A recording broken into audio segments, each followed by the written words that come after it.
ઉજવી રહ્યા છીએ એટલે એપિલિયન્સ ડે યુઝલી ભગવાન માટે આપણે જન્મ ન કહેતા હોઈએ આપણે શું કહીએ પ્રાગટ્ય એટલે એપિલિયન્સ ડે તો એમના માટે આપણું એમનું સરસ મજાનું સાંભળી કે શ્રી કૃષ્ણ દેવ ઓર કીજો કરું છે સાંભળી કે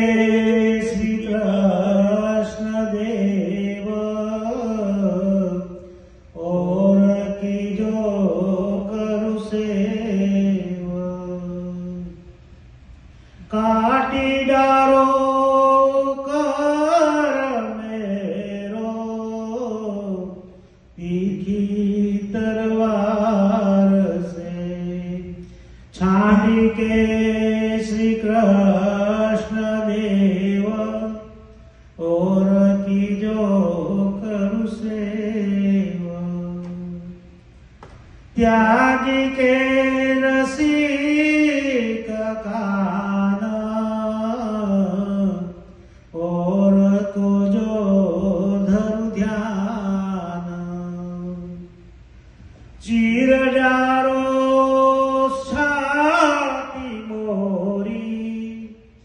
कठिन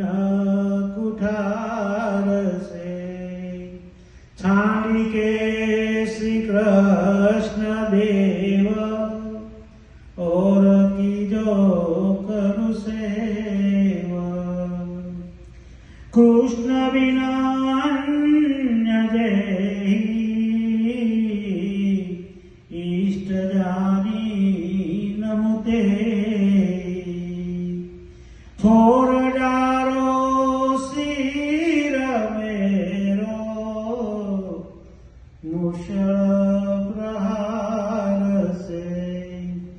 छांडी के श्री कृष्ण देव और कीजो करु सेव मुक्तानंद कहे बोया